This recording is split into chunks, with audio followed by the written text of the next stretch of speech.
हज़ारे का जो रोल है अभी उसमें क्या आपकी भूमिका रहेगी? सॉरी, अन्ना हज़ारे की जो रोल है उसमें आपके लोगों की क्या भूमिका है? उनका क्या रोल है? अन्ना हज़ारे से मुलाकात करेंगे आप लोग? बिल्कुल नहीं। मुझे लगता है युवाओं को ये अब चीज़ हाथ में लेनी होगी। जो लोग 60-70 के हो गए वो रिटायर हो जाए, चाहे पॉलिटिक्स हो या चाहे एक्टिविज्म हो, वो रिटायर हो जाए, वो किसी आश्रम में बैठ जाए। फ्यूचर हमारे फ्यूचर का सवाल है, स्टूडेंट्स के फ्यूचर का सवाल है। अब हमें डिसाइड कर दो ना क्या करना चाहिए। कब तक मतलब बुढ़े लोग जिनका सब कुछ हो गया वो डिसाइड करेंगे? వీడేమంటున్నాడంటే అభిజిత్ దీప్కే అన్నా హజారే గారి సపోర్ట్ ఏమైనా మీరు తీసుకుంటారా? ఆయన కూడా సామాజిక కార్యకర్తే కదా, ఎన్నో ప్రజల కోసం ఉద్యమాలు చేసినటువంటి నేత.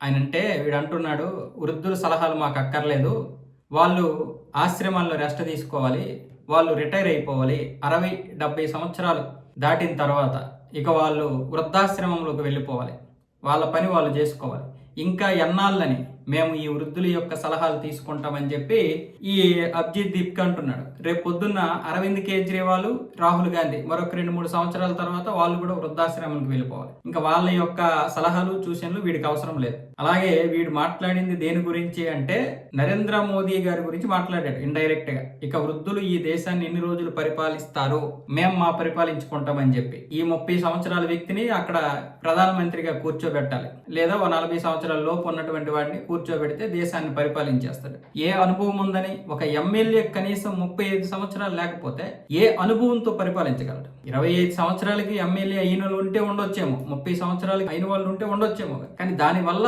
సమాజానికి ఎంత ప్రమాదం తెలుసా? ఇప్పుడు ఈ అబ్బాయి వచ్చేసాడు, ఏదో చేసేసాడు, అదే ఈ అబ్బాయి 10 సంవత్సరాల కాలంలోనే వచ్చేసాడు అనుకోండి, ఏం తెలుస్తుంది? ఏ అనుభవం ఉందని చేయగలుగుతాడు ఉద్యమాలు? ఇప్పుడు ఏదో కొన్ని సమస్యలు అయితే అనుభవించాడు కాబట్టి ఇప్పుడు వచ్చి చేయగలుగుతున్నాడు. దీనికి అంటే ఈ ఉద్యమానికి ఈ మాత్రం వయసు ఉంది కాబట్టి చేయగలిగాడు. కానీ ఒక ప్రధానమంత్రికి ఎంత వయసు ఉండాలి అంటే, ఎన్ని అనుభవాలు ఉండాలి, ఎన్ని డెక్కీలు మొక్కీలు తినాలి, ఎంత అవమానాలు ఎదురవ్వాలి?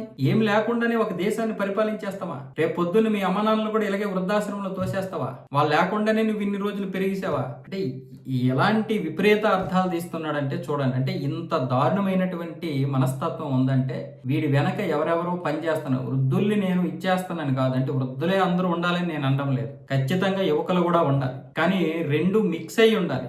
యువకులు అంటే యువతరము ఉండాలి, అలాగే సీనియర్లు ఉండాలి. అలా లేకపోతే అది చాలా పెద్ద ప్రమాదకరంగా మారే అవకాశాలు ఉంటాయి. వీళ్ళని ఒకవేళ మనం కూర్చోబెడితే నలుగురు ఒకే దగ్గర ఉండలేరు, ఈగోలతో చచ్చిపోతారు వీళ్ళు. ఎవరైనా సరే ఒకే వయసు వాళ్ళు ఒకే దగ్గర ఉంటే ఖచ్చితంగా ఆ యొక్క వ్యత్యాసంతో, అందుకే పెళ్లిని కూడా సమాన వయసు వాళ్ళకి చేయరు. అమ్మాయి వయసు 5-6 సంవత్సరాలు తక్కువ ఉంటది అబ్బాయి కంటే. ఎందుకంటే ఈ రెండు జోడెడ్లు బండి సక్రమంగా సాగాలి అంటే ఆ వయసు ఉండాలి వ్యత్యాసం. లేకపోతే ఇద్దరు సమాన విద్య అయితే నువ్వేడోరా నాకు చెప్పడానికి, ఉదయం నువ్వు వంట చేయి, సాయంత్రం నేను వంట చేస్తాను అంటారు. లేకపోతే నువ్వు పనికి వెళ్ళు, నేను కూడా పనికి వెళ్తాను అంటారు. ఇది ఖచ్చితంగా ఈ వ్యత్యాసం వస్తుంది. దానివల్ల కుటుంబమే చిన్న భిన్నం అయిపోతుంది. అది పెద్దలు ప్రతి దాన్ని కూడా ఈ విధంగా నిర్ణయించి పెట్టారు. వాళ్ళని మనం ఇష్టం వచ్చినట్లుగా మాట్లాడేస్తాము అంటే, ఇప్పుడు అందరూ మన దగ్గరికి వస్తున్నారు కదా, ధర్మేంద్ర ప్రధాన్ని రాజీనామా చేశాం కదా, మనం ఇప్పుడు ఏదైనా చేయొచ్చు అంటే అలా కుదరదు. ఒక విద్యార్థి, ఒక వ్యక్తి పాఠాలు చెప్పేటటువంటి వ్యక్తి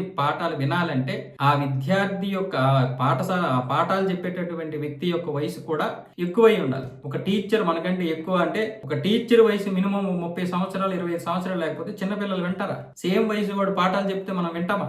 అంటే వినాలంటే ఆ మెచ్యూర్ కూడా రావాలి. అంటే మనకి 25 సంవత్సరాలు వస్తే గానీ మళ్ళీ మన తోటోడు ఒకవేళ మనకి చెప్తే పాఠాలు ఏవని చెప్తే వినగలుగుతాం. కానీ చిన్నప్పుడు సేమ్ వయసు ఉన్నవాడు చెప్తే వింటామా? అలాగే పార్లమెంట్ అయినా సరే, ప్రభుత్వాలు అయినా సరే, అసెంబ్లీ అయినా సరే సాగాలి అంటే ప్రతి దానికి ఒక వయసు ఉన్నటువంటి వ్యక్తి ఎందుకు పెడతారంటే అనుభవం ఉంటది కాబట్టి. ఇలాంటి వ్యక్తులు ఈ రోజు మాట్లాడేసేటటువంటి మాటలు పట్టుకొని రేపు పొద్దున్న వీళ్ళ చేతిలో ఏదైనా పెడితే దేశాన్ని వీళ్ళు అమ్మేస్తారు. ఈ యొక్క టార్చర్ భరించలేక, ఈ యొక్క టెన్షన్ భరించలేక. అయితే వీళ్ళు ఎక్కడి నుండి వచ్చారు, వీళ్ళకి ఏ విధంగా ఫండింగ్ వచ్చిందో మనకు అనవసరం, అవన్నీ బయటకు వస్తాయి.